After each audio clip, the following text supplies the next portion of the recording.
Eu sou humano e, portanto, nada do que é humano me é estranho. Assim falava o poeta e dramaturgo romano Terêncio, e assim falo eu, Flávio Ricardo Vassoler, escritor, professor, youtuber, nômade, fiel como os pássaros migratórios e fundador da Universidade Virtual do Vassoler. Boa noite a todas e a todos.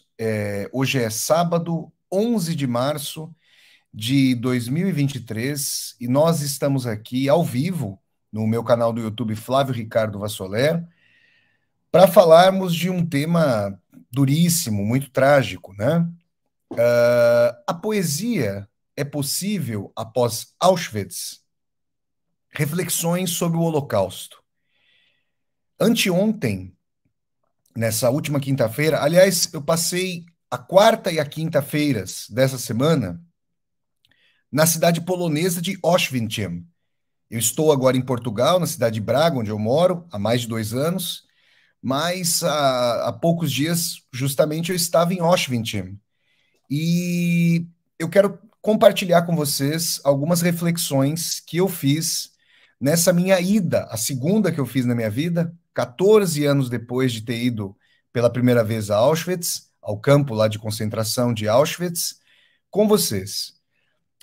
Eu fiz vídeos para as viagens de Vassoler, vocês vão ver daqui a alguns meses esses vídeos que eu fiz em Auschwitz, tanto da cidade quanto do campo, mas eu pensei por bem em compartilhar com vocês algumas reflexões sobre o campo, sobre a experiência de ter voltado a esse campo, a Auschwitz I, o original, e depois a Auschwitz II. Auschwitz I fica em Auschwitz, em Auschwitz mesmo.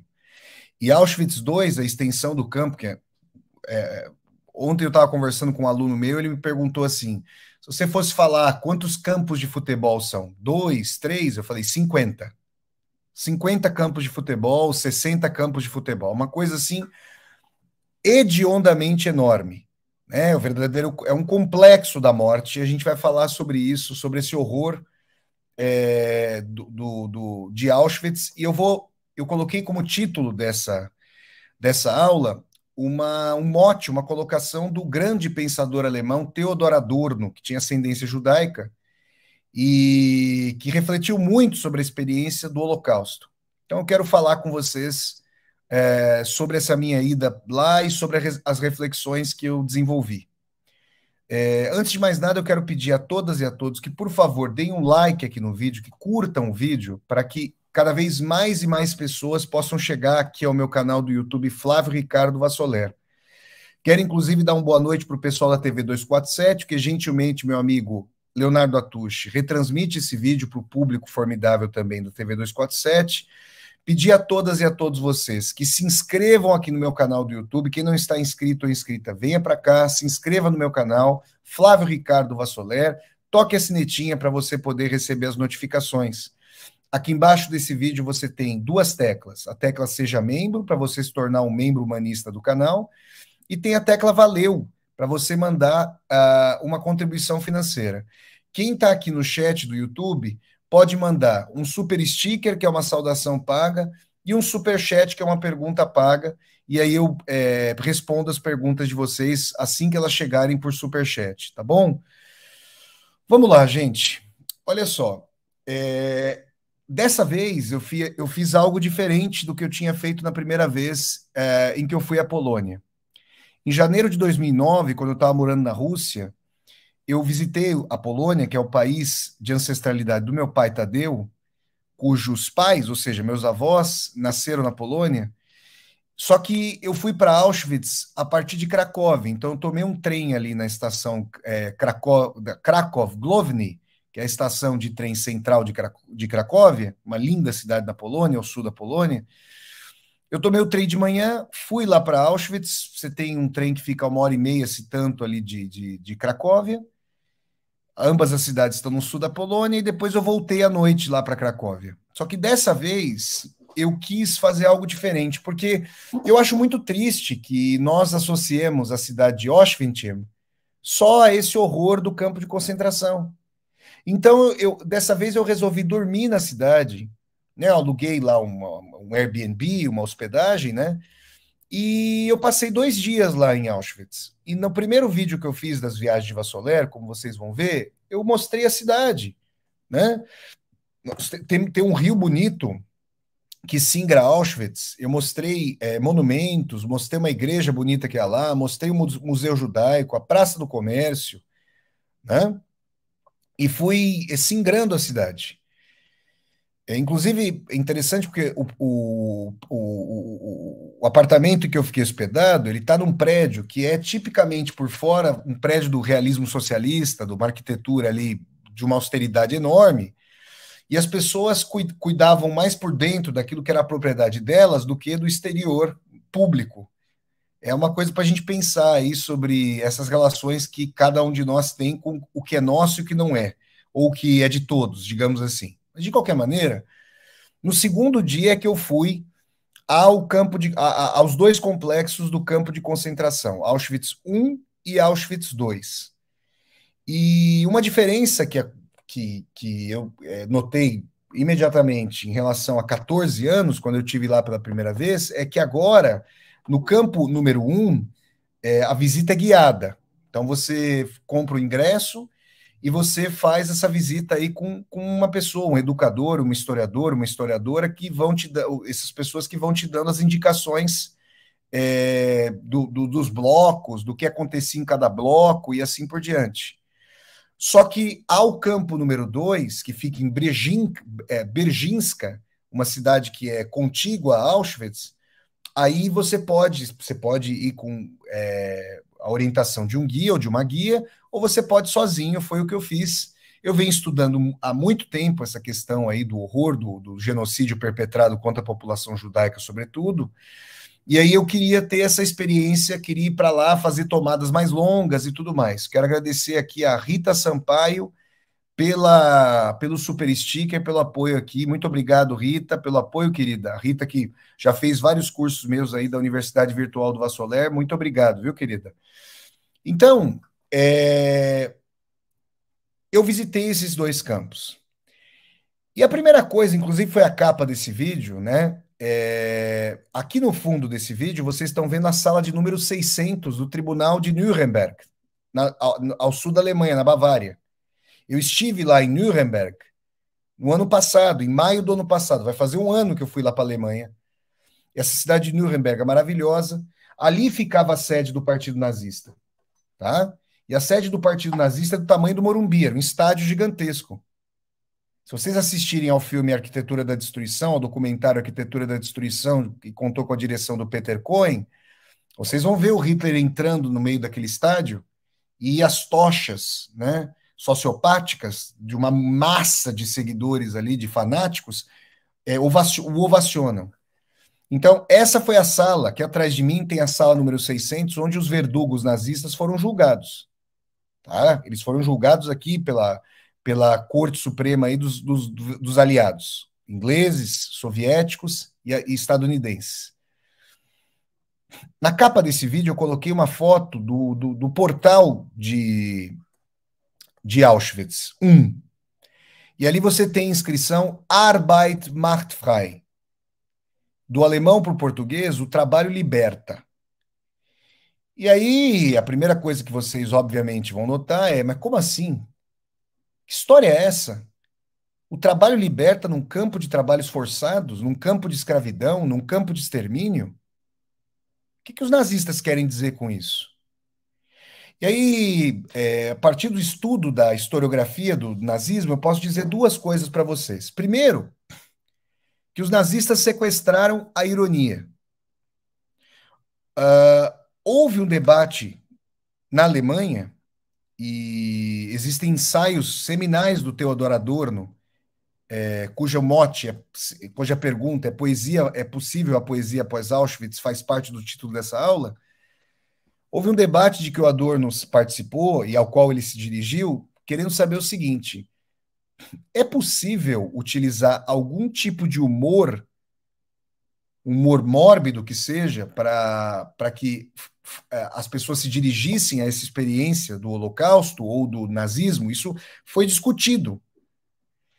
E, gente, Quando eu estive 2 vezes em Israel, barra Palestina, e entre os judeus existem, eu estou falando dos judeus que estão lá em Israel, eu ouvi isso. Existem alguns xistes que são colocados que você não acredita que eles próprios e elas próprias façam a respeito da experiência.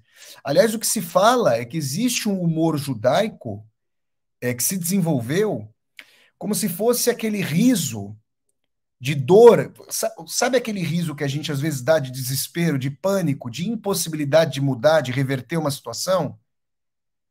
É como aquele riso que tenta expurgar uma situação da qual a gente não vai escapar, algo mais ou menos assim. E quando os nazistas colocam nos campos de concentração criminosos que construíram o trabalho liberta, quando eles inscrevem nos portais isso, eles sequestram a ironia, porque o trabalho liberta do quê? De uma vida que já é morte, quando a morte num campo de concentração é a face de Deus, quando a morte é redentora, então o trabalho liberta da carcaça a que foi reduzido o corpo. É isso? Só que aí tem uma outra coisa. Recentemente, eu li um livro do Contardo Caligares, psicanalista de origem italiana, radicado no Brasil, falecido recentemente, salvo engano. E o Contardo escreveu justamente um livro sobre o nazismo, sobre a experiência, fazendo uma análise psicanalítica do horror do nazismo. E uma coisa que ele percebeu, e sobre a qual ele falou, é que eu quero agradecer aqui também a Thelma Guelpa pelo super sticker. Muito obrigado, querida Thelma, que também é minha aluna contumaz aí na Universidade Virtual do Vassoler. Obrigado, querido. Um forte abraço para você, viu? Muito obrigado. E uma coisa que ele percebeu e sobre a qual ele fala, que vocês podem assistir a uma aula anterior que eu ministrei sobre o Holocausto, é que as pessoas têm uma dimensão, e isso é muito constatável, indo até Dachau, eu fui na cidade de Dachau, perto de Munique, eu fui até o campo de concentração, fiz um vídeo longo das viagens de Vassoler lá. As pessoas acham assim, né? Não, o nazismo é monstruoso, e de fato, obviamente o é, mas as pessoas acham, não, é a monstruosidade de uma cripta, sabe aquele local hediondo, uma cripta, obscuro, gotejante, aqueles monstros de caninos afiados, com clavas e correntes. Não. Sabe o que a gente via? Aqui e ali a gente via monstruosidades, sadismos, utilização, por exemplo, de pele humana para fazer abajur, como alguns criminosos, oficiais da SS nazista, que eram a instituição responsável pelo Holocausto, às vezes faziam.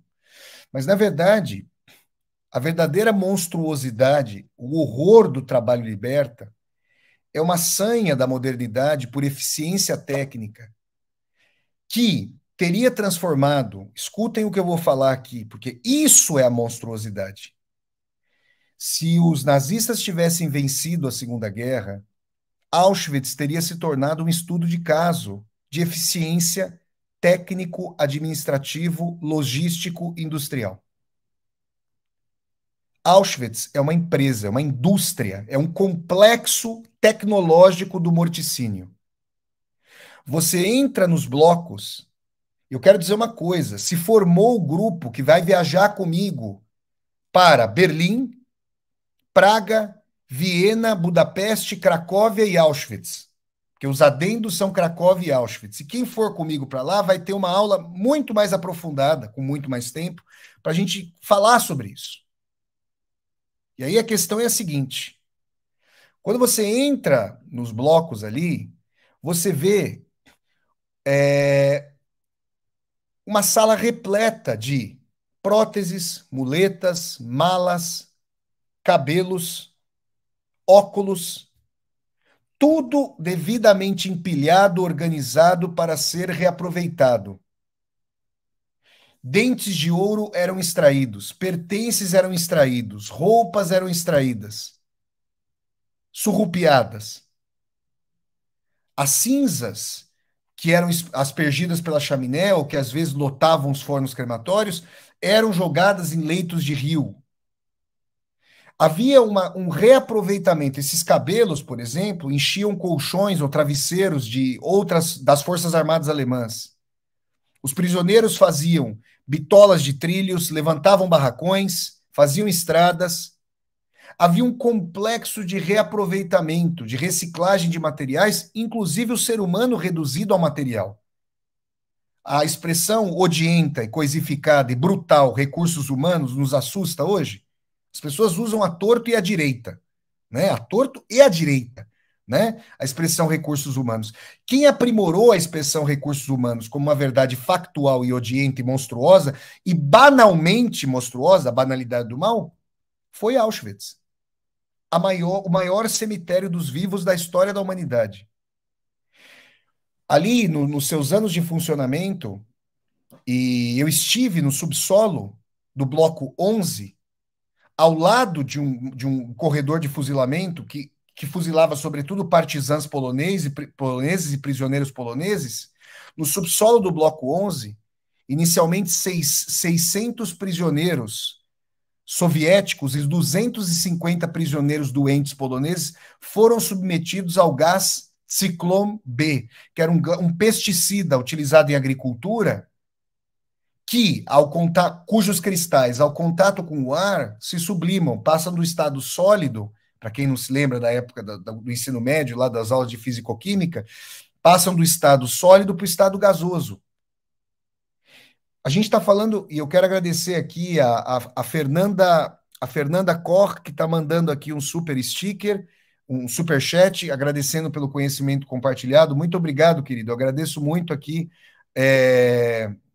o seu apoio. Muito obrigado por acompanhar o meu trabalho. A Fernanda, que está inscrita no curso sobre Noites Brancas do Dostoiévski, cujas inscrições ainda estão para começar, mas as pessoas já estão fazendo as pré-inscrições. Muito obrigado. Então, eu estou falando de um complexo de químicos, físicos, engenheiros. Eu estou falando de barracões para aprisionamento de pessoas reduzidas a sacos de ossos, com uma ração esquálida, geometricamente distanciados uns dos outros. Eu estou falando de um criminoso de guerra chamado Josef Mengele, um médico pertencente à SS nazista, que foi morrer no Brasil, que se refugiou primeiro na região amazônica, depois viveu em Bertioga, litoral norte de São Paulo, e por lá morreu. Um camarada que colocava bactérias sob a pele de seres humanos inocentes para testar o grau de potência imunológica do ser humano. Fazia experiências com esterilidade com as mulheres. Colocava líquidos para exercer pressão no globo ocular para saber até onde o globo ocular suportava para estourar o globo ocular. E essas pesquisas amorais, que não são imorais, são amorais, é a encarnação mesma do niilismo. Elas até hoje são feitas em animais. Nos animais isso é possível? Não, não deveria ser possível, nem no ser humano. Mas ali, naquela amoralidade, ele fez o que quis. Então, eu quero que vocês entendam que para matar, para aniquilar, para pulverizar 1,5 milhão de seres humanos num complexo fabril, num complexo industrial, você não fica ali gritando como um ogro tresloucado com bastão e fica dando bastonada. Você não faz nada com isso. Você não consegue ter eficiência. Nós estamos falando de uma linha de produção da morte. E com isso, como os manuais de administração e rotinização e padronização e tecnicização dos comportamentos ensinam, isso tem o nome de Taylorismo, você minimiza movimentos, você padroniza movimentos, você retira qualquer tipo de desconcentração e afetividade. Você transforma cada pessoa envolvida na engrenagem da morte num parafuso, numa porca a ser movimentada rotineiramente para maximizar. As pessoas em Auschwitz II, o trem, ele entra através do portal. Quem viu a lista de Schindler, lá o filme dirigido pelo Steven Spielberg, famoso filme, vê que ali ele está mostrando Auschwitz II, Birkenau, que fica a 3 quilômetros de Auschwitz I, né? O trem entra. Quem for comigo para Auschwitz e quem assistir ao vídeo futuro das viagens de Vassoler vai ver isso. Eu mostrei tudo isso. Os trilhos estão ali ainda, gente. Existem empresas lá de Berginska, do município, que estão passando por cima dos trilhos. Eles cobriram com vegetação, para que o traçado não chegue até a porta. Quero agradecer aqui ao Tiago Campos, aqui, o super sticker. Muito obrigado ao Tiago. Um abraço, Tiago. Muito obrigado por apoiar o meu trabalho. Então, os trilhos não chegam. Não, quer dizer, eles chegam, mas você não vê toda a extensão. A hora que o trem entra, você tem de um lado os complexos de câmara de gás. Do outro lado, você tem os barracões para escravidão. Você tem os oficiais da SS que supervisionam, com os médicos, esse processo. 80% da remessa de seres humanos reduzidos a gado. Eu entrei num vagão, no Museu do Holocausto, em Chicago, cidade onde eu morei, nos Estados Unidos, tinha um vagão e você podia entrar ali. Gente, é aterrador. Você via nas paredes do vagão de madeira unhadas. Vocês viam as pessoas tentando último lance de sobrevida. E essas pessoas chegavam ali famintas, esquálidas. Mulheres davam à luz dentro do vagão, idosos morriam nos vagões, pessoas disputavam o naco de pão. As pessoas estavam com a sua resistência totalmente quebrada. E isso judeus mais pobres na Europa, do leste europeu. Porque os judeus ricos, por exemplo, da França, chegavam às vezes em vagões de luxo. Assistam ao documentário Shoah do Claude Lanzmann, 9 horas de documentário, vocês vão ver os sobreviventes de Treblinka, de Auschwitz, falando tudo isso. Então, a hora que eles chegavam, os médicos faziam uma triagem. Quem ia morrer de cara, e gente, tinha foto lá em Auschwitz de pessoas, crianças, idosos e mulheres que não pudessem trabalhar, iam para a morte diretamente. E às vezes eles tiravam fotos de pessoas que minutos depois estariam mortas. E aí o que acontece? 80% desses vagões morriam nas câmaras de gás. 20% iam trabalhar. E aqueles 20% sobreviveram, muitas vezes pensavam, por que eu não fui logo para os 80%? Que eu tive que sobreviver nisso aqui?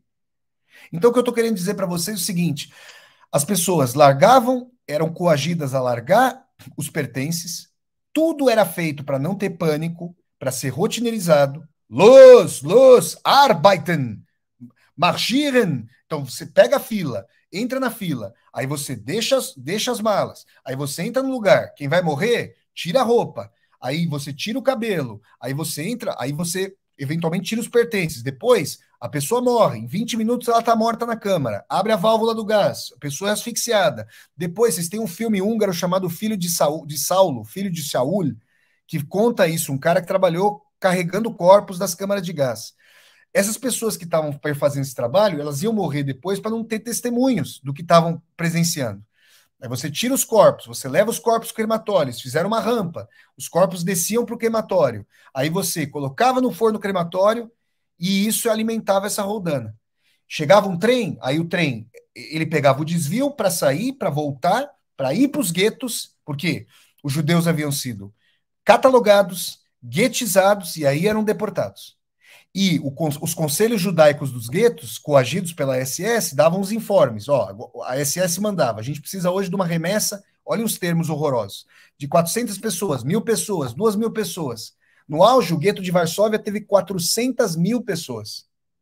400.000 pessoas.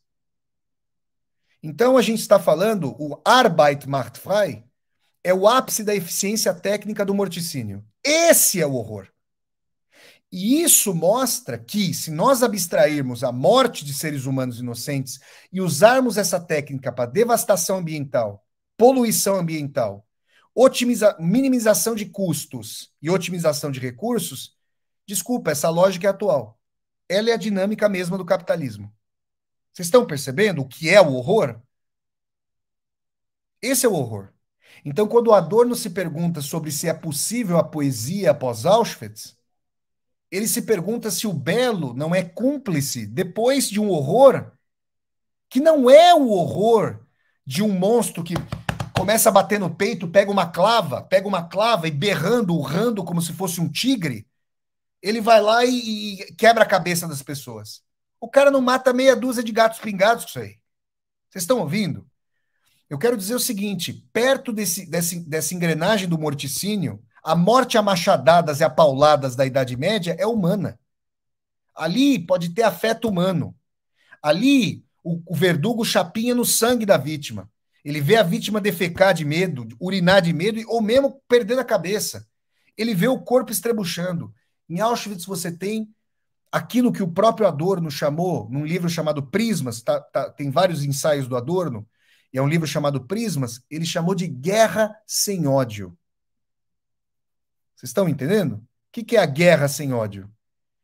É a alienação radical, a quebra radical da empatia. Porque um verdugo que levante uma clava para alguém, ele vai ver a pessoa fazendo a mimese do escudo com as mãos como o último lance de autoproteção e impotência. E essa dor, se invertesse a posição, ele também sentiria. Com essa engrenagem de que eu estou falando, não tem isso.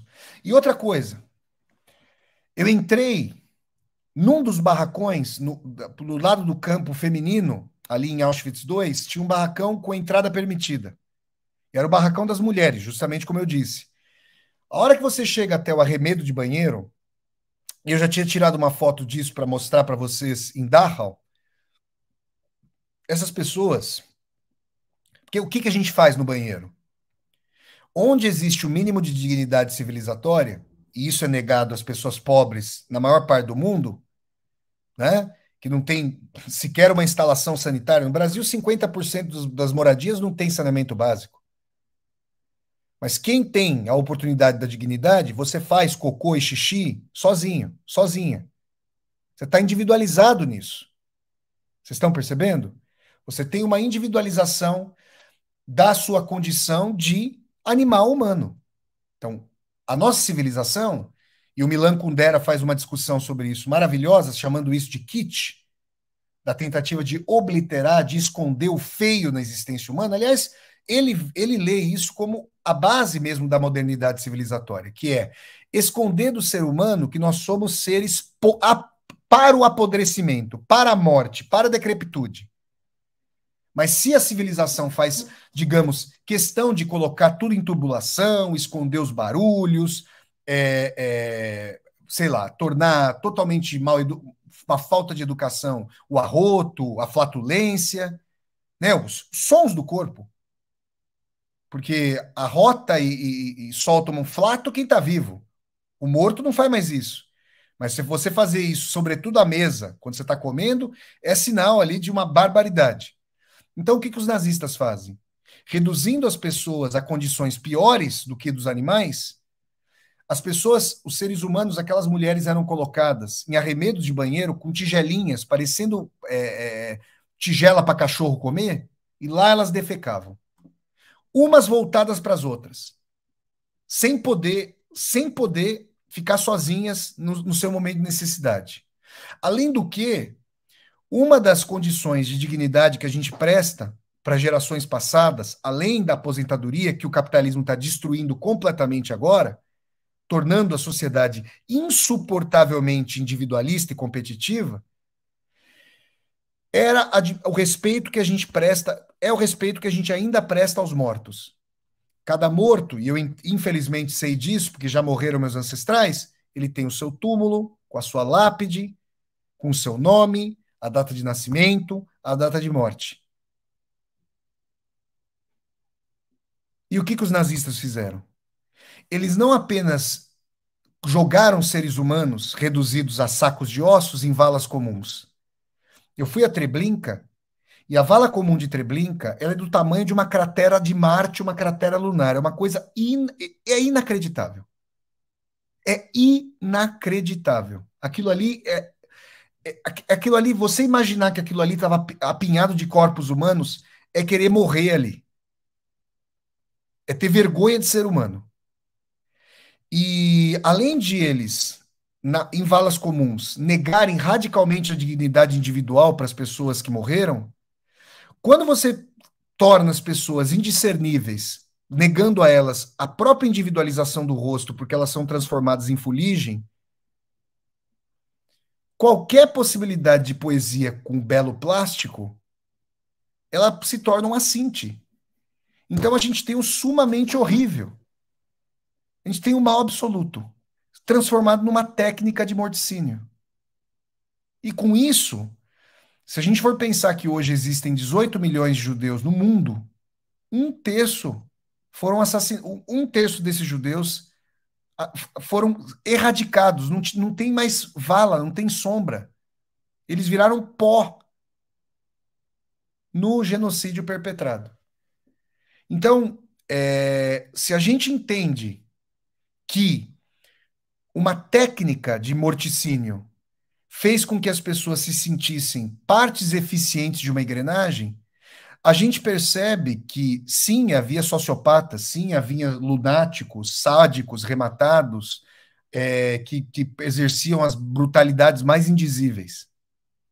Mas a escala hierárquica do morticínio envolveu pessoas, gente, que dão um beijinho na testa da esposa e dos filhos antes de ir para o trabalho. E o trabalho implica Auschwitz, Dachau, Treblinka, Majdanek, Sachsenhausen, Buchenwald, que são nomes de campos de concentração da Polônia, Theresienstadt, lá na República da antiga Tchecoslováquia e na Alemanha.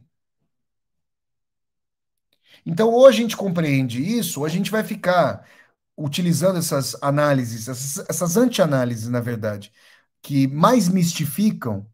Ah, não, o Hitler é um sociopata, é um lunático, é um maluco, é um fanático. Ninguém tem dúvida disso, mas a questão é saber como ele engendrou essa engrenagem. Como ele recebeu apoio, primeiro tendo o partido dele eleito, tendo o partido dele sido eleito democraticamente para o Reichstag, o parlamento alemão, e depois se acompliciando de uma parte muito significativa da sociedade alemã com seus correligionários para fazer o que fez. Não é só escamotear o que fez. E quero dizer mais. A historiografia do Holocausto é pródiga em dizer que a diretiva hitlerista da solução final não foi dada como, como um decreto de cima para baixo com todas as perspectivas. É muito conhecido o fato, para quem estuda a questão do genocídio hitlerista, é muito conhecido o fato de que os funcionários eram chamados a interpretar a vontade do assim chamado Führer, Adolf Hitler. Então, que as pessoas soubessem implementar esse morticínio. E digo mais, né?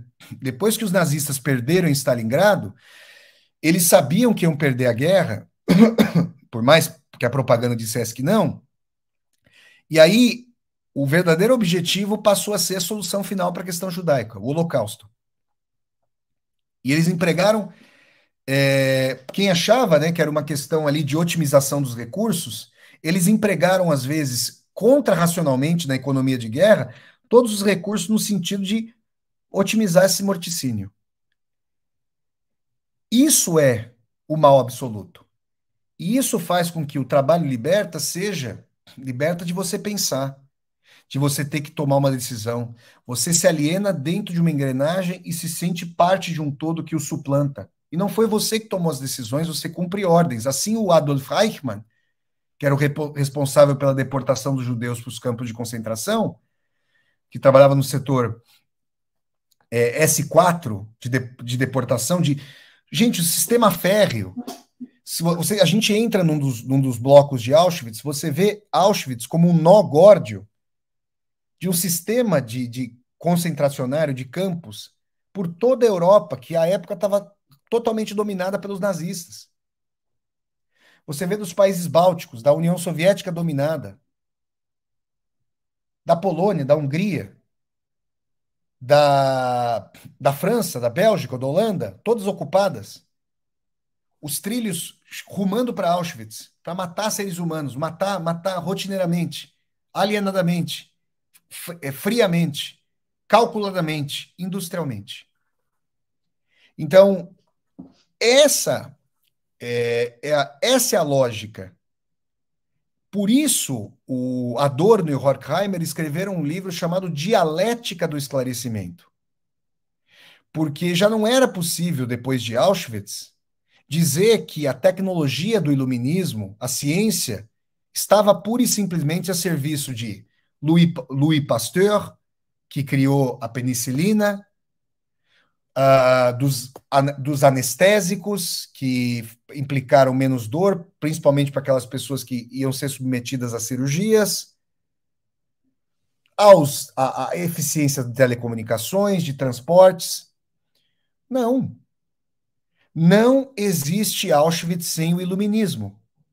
Auschwitz é o emprego radical da ciência e da tecnologia de ponta para exercer sem ódio, o ódio, obviamente que o ódio transpassava isso, mas o exercício mesmo daquilo era a eliminação de qualquer afeto para fazer a engrenagem andar. É a tecnologia para a pulsão de morte. Vocês estão compreendendo? Eu não conheço coisa mais bárbara do que isso. Vejam, nós temos crimes, a história humana é repleta de crimes. O maior deles, em termos de número de seres humanos inocentes mortos, foi a colonização, o genocídio decorrente da colonização do continente americano pelos europeus. Espanhóis, portugueses, holandeses, franceses, ingleses. A matança dos povos originários é uma das coisas mais, se não a mais atroz, junto com o horror, com o crime hediondo da escravidão. Só que aí eu quero dizer para vocês uma coisa: tudo isso é o horror dos horrores. A época das colonizações, das grandes navegações para o crime hediondo das colonizações, não havia ainda na humanidade a dimensão de igualdade entre os povos e de direitos humanos. Então, os criminosos que saíram de caravelas para colonizar e matar aqueles seres humanos, quando chegavam ali, sentiam que tinham uma missão civilizatória, inclusive propagando a sua religião em detrimento da religião daqueles povos, porque os viam calcados na cosmovisão limitadíssima, odienta daquela época, com assimetria. A modernidade começou a dar um chacoalhão, um tapa nesse horror. Nós todos somos iguais. E, na verdade, a antropologia, desde o século XIX, vem dizendo o seguinte: nós somos iguais em dignidade, mas somos diferentes nas nossas culturas, e as culturas não devem ser comparadas. Depois da Segunda Guerra, a gente viu no que dá o evolucionismo, o etnocentrismo, o racismo modernos, empregados para que um povo se ache superior aos demais, que ache um bode expiatório e asfixie judeus, ciganos, inclusive os nazistas criminosos achavam que os ciganos eram os piores seres humanos possíveis. Na pseudociência, na ciência completamente farsesca, criminosa do racismo nazista, os ciganos eram colocados abaixo dos judeus. É um horror, isso é um horror completo.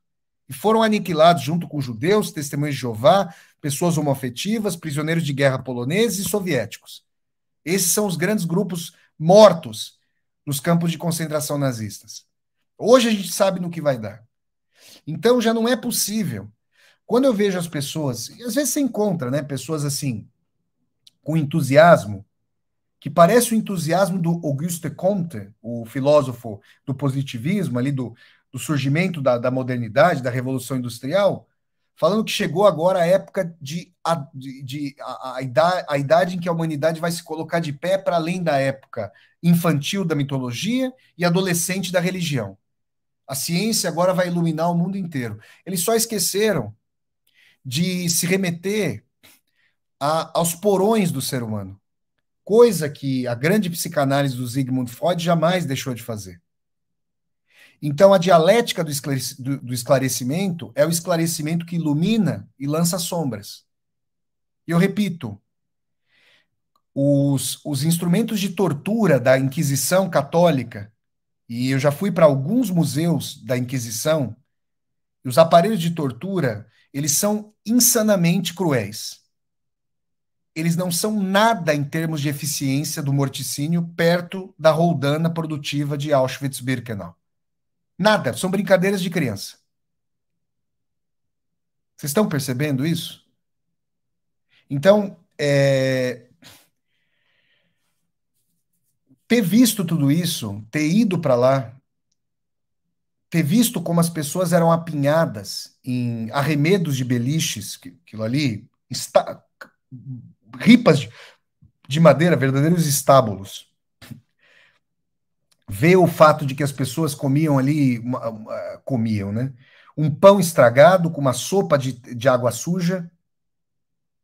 Ver aqui as pessoas chegaram, foram reduzidas, a ponto de, quando no dia 27 de janeiro de 1945, o Exército Vermelho Heróico libertou os prisioneiros de Auschwitz, deu um chute nos fundilhos dos nazistas que saíram lá em carreira desabalada, os médicos ficaram muito comiserados, tiveram que manter durante ainda uns dias os prisioneiros nos barracões, que não eram mais prisioneiros, eram pessoas livres, e não podiam aumentar fortemente a ração das pessoas, a comida das pessoas, porque os estômagos, vocês sabem, quem já fez dieta sabe disso.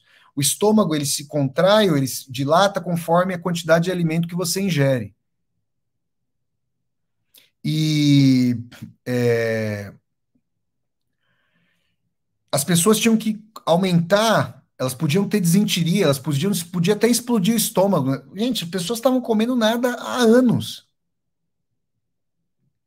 Então, ou a gente entende isso, a gente entende que era uma forma de quebrar as pessoas de várias maneiras. Ou a pessoa se matava na cerca eletrificada, ou a pessoa simplesmente caía de exaustão, ou a pessoa caía de frio quando havia as contagens em pleno inverno e todo dia tinha contagem, ou a pessoa era asfixiada em câmara de gás. Era estimulado o individualismo, era estimulado que as pessoas agissem sem qualquer solidariedade. Essa é a lógica. E quando a gente percebe nas redes sociais uma disseminação da fuligem das chaminés de Auschwitz pelo discurso de ódio, a gente percebe que a nova tecnologia, ela transforma a técnica de propaganda do Goebbels também em um desenho de criança, sabe, com giz de cera, que você vai colorir. Porque a possibilidade de disseminação de coisas falsas e alimentação de redes fanáticas está provada tá provada para nós como a marca do neonazismo e do neofascismo.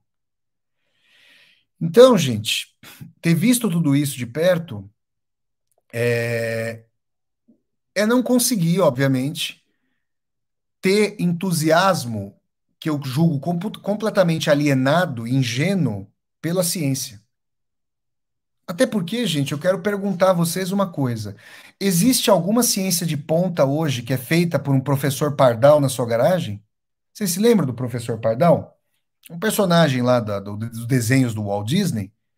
E era aquele inventor, o hipercriativo, que ficava com seus instrumentos ali. Quero agradecer aqui a Fernanda Machado pelo super sticker. Muito obrigado, Fernanda. Obrigado aqui pelo apoio, tá bom?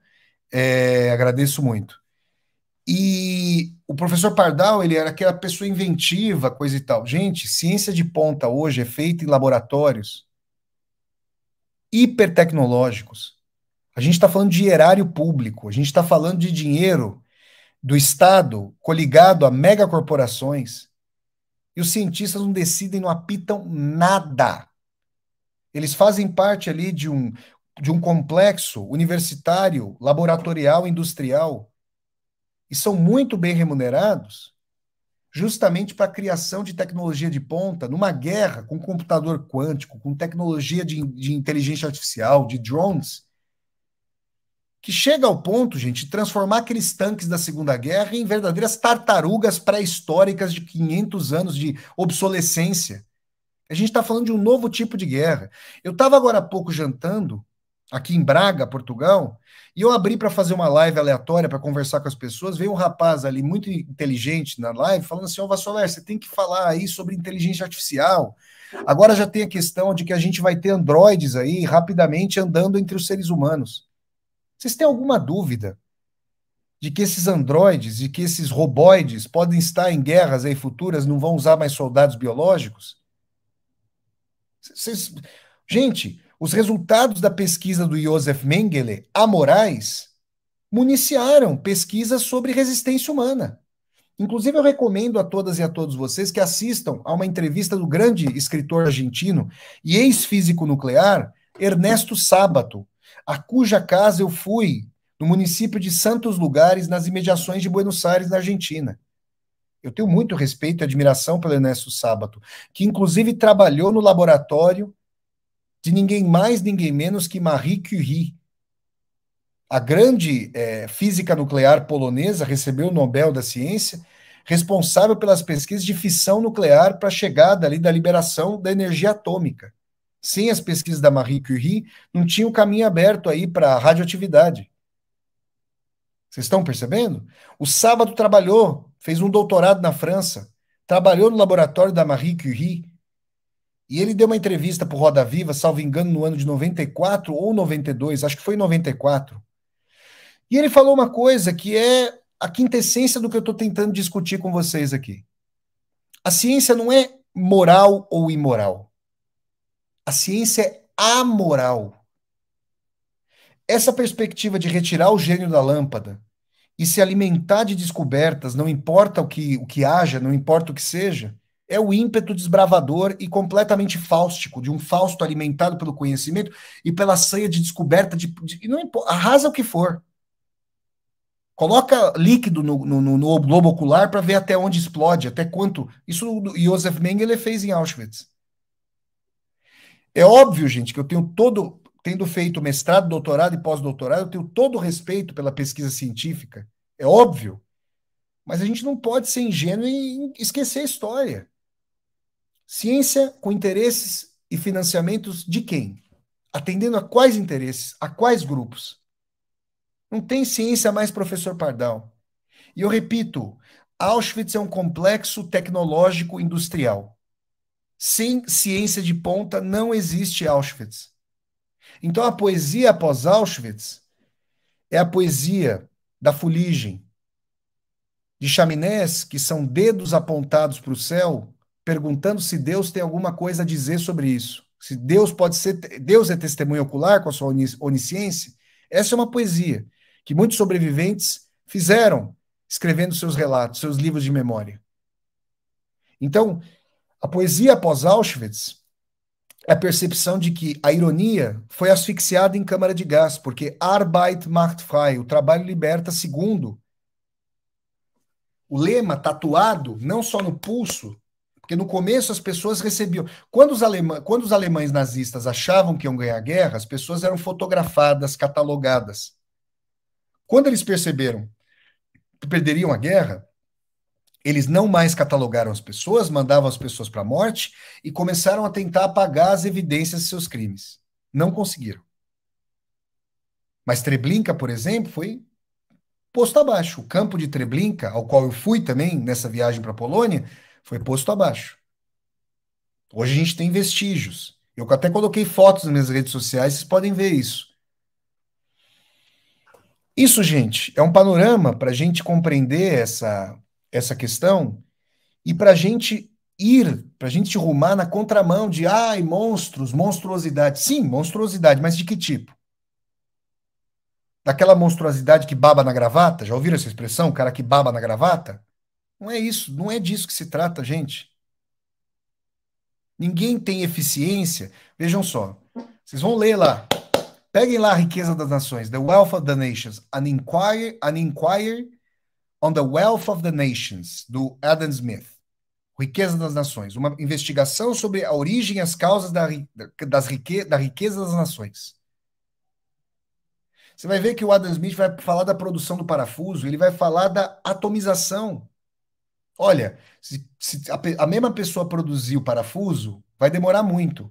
Mas se um produz a cabeça do parafuso, outro o corpo do parafuso, outro a ponta do parafuso, eles fazem movimentos minimizados, você otimiza a produção. Isso é Auschwitz. Um grupo de criminosos, e os alemães supervisionavam. Eles pegavam os próprios prisioneiros, chamados capos, para virarem os chefes. Eles tinham ali a promessa de sobrevida, depois morriam, todos eles morreram. Jogavam uns contra os outros, prisioneiros contra prisioneiros. E eles é que metiam a mão na massa. Quem carregava os corpos, quem levava os corpos para as valas comuns e depois para os fornos crematórios, quem tirava dos fornos a fuligem, eram esses prisioneiros. E para não superaquecer a máquina de morticínio, eram os próprios prisioneiros que faziam essas tarefas, de modo que os carrascos só supervisionavam, gente. E os movimentos, os nazistas impediam quaisquer espancamentos que não fossem legitimados, justificados. Por quê? Deixa que a válvula perfaça, a abertura da válvula com gás impossível de ser transportado pelas hemácias, que é o ciclone B, como monóxido de carbono, que faça o trabalho. E para vocês terem uma ideia do impacto que me causou o filme Amém, do Constantin Costa Gravas, diretor grego radicado na França, tem uma passagem que esse filme tem como anti-herói um cristão químico, um químico que é cristão, protestante e pertencente à SS. Ou seja, está tudo contraditório, né? Como é que alguém que professa o cristianismo e lê o Sermão da Montanha pode participar de uma organização aberrante e monstruosa dessa? Só que chega uma hora que o supervisor dele, e obviamente ele está sentindo as contradições, ele quer sair. Chega uma hora que o supervisor dele fala uma coisa que é o equivalente da ironia ao Arbeit macht frei, ao trabalho liberta, do horror. Ele fala assim: você é químico, não é? E você é um dos nossos melhores especialistas. Pois então, a sua. Isso, filme Amém, do Constantin Costa Gravas, uma fala. Eu assisti a esse filme pela última vez há 10 anos, em 2013. Eu escrevi um ensaio sobre esse filme para o portal Carta Maior, do qual eu era colunista em 2013, e esse texto está no meu segundo livro, Tiro de Misericórdia, publicado em 2014 pela editora Universos. Chega lá um supervisor do camarada e fala assim para ele: se você é um excelente químico e você é cristão, agora você serve a SS. A sua função como cristão é usar todos os seus conhecimentos químicos para otimizar a morte, para as pessoas morrerem o mais rapidamente possível e sofrerem o mínimo possível. Assim você vai ser cristão. Vocês ouviram isso? Isso é o equivalente do Arbeit macht frei, do trabalho liberta, do crime. Além do que, você vai nas instalações sanitárias, nos banheiros, lugar de tomar banho, e as pessoas estavam ali morrendo de fome, mal conseguindo ficar em pé, e os nazistas desenhavam pessoas fortes e bem nutridas nadando num lago nas paredes. Além do que, nesse mesmo filme do Constantin Costa Gravas, um oficial nazista abre o olho mágico da câmara de gás e vê as pessoas estrebuchando, asfixiadas lá dentro. Sabe o que ele diz lá no filme do Costa Gravas? Nem Dante teria feito, nem Dante teria pensado em algo assim para o seu inferno. Vocês estão percebendo? Então, gente, ninguém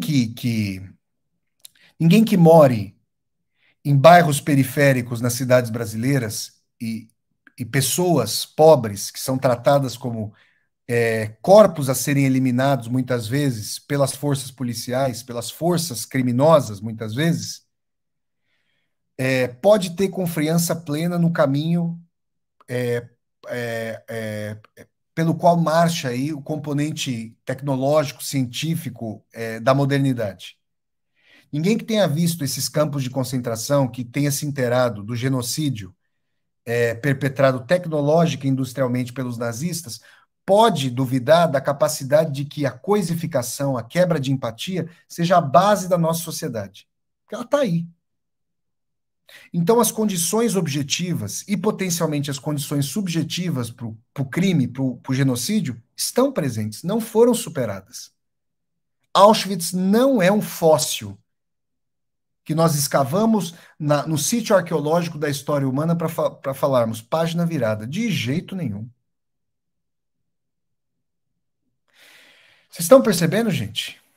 Então, eram essas as reflexões. Eu quero agradecer aqui ao meu amigo e aluno Alexandre Barros, que manda aqui um super chat. Eu agradeço. O Alexandre Barros faz todos os cursos aí da Universidade Virtual do Vassoler, e ele fala assim: duras lições, professor, mas ainda assim lições. Infelizmente, a humanidade parece não aprender. Obrigado por mais uma brilhante aula. Muito obrigado, Ale, pelo seu comentário. E dizer o seguinte, gente, eu vou fechar essa aula com essa colocação. Eu gostaria que os nazifascistas, os neonazifascistas, né, dessa nossa época, viessem para essa sala que está aqui atrás de mim, que é a sala 600 do Tribunal de Nuremberg, onde foram julgados os seus ancestrais criminosos e sociopatas. Não há estrutura do neonazifascismo que não beba no ressentimento. Eu já dei aulas aqui falando do neofascismo, inclusive brasileiro, calcado na lógica do ressentimento, e essas condições estão presentes na contemporaneidade. O Brasil é um país que comete crime de genocídio contra a população pobre, e, sobretudo, contra a população afro-brasileira. Estão aí as estatísticas seríssimas mostrando isso. E existem programas televisivos que endossam o preconceito étnico-social. O discurso de ódio está posto. Houve governantes falando que, em face de mortes aos centenas de milhares, não eram coveiros. Vocês sabem a que eu me refiro. Né? Eu tô aqui para ir dormir depois dessa aula, não quero ter pesadelo para me lembrar o nome dessa pessoa, para eu me lembrar do nome dessa pessoa, né? Mas a gente sabe que essa lógica está presente. Eu estava nos Estados Unidos quando Donald Trump, articulando toda a espécie possível e inimaginável de preconceitos, venceu uma eleição. E depois os seus fantoches e marionetes, que abertamente se espelham nesse fascista chamado Donald Trump, venceram eleições em outros países. Nós sabemos, inclusive, em qual, para nossa dor enorme. Então, entender isso é entender o seguinte: qualquer otimismo com a condição humana, com a história humana, precisa levar em consideração todas essas sombras para entender, gente, que períodos de paz, na verdade, na história humana, são períodos entre guerras. Aliás, acabou, né? Aquilo que a gente chamava de paz acabou. A gente está economicamente, já estamos na Terceira Guerra Mundial, e tem uma guerra agora que já completou, aqui na Europa, 1 ano, e os analistas mais lúcidos falam: esse é só o primeiro aniversário da guerra. Vocês percebem, não? Quero agradecer aqui o José Alves de Souza pelo super chat mandado aqui e participando aqui da aula, agradecendo, agradeço aí esse apoio. Então aguardem, gente, os vídeos das viagens de Vassolera ali, que eu fiz. O vídeo vai ficar bem longo, né? O vídeo estava chovendo bastante lá no dia em que eu fui ao campo de concentração, e eu refleti sobre vários aspectos, e vou mostrar tudo isso a vocês. Isso aqui é um sobrevoo, né? Aguardem o vídeo lá que eu fiz no campo, e as pessoas que forem viajar comigo, o grupo se formou, mas as pessoas ainda podem aderir. Eu vou divulgar aí até que haja o curso /viagem com Vassoler propriamente dito, né?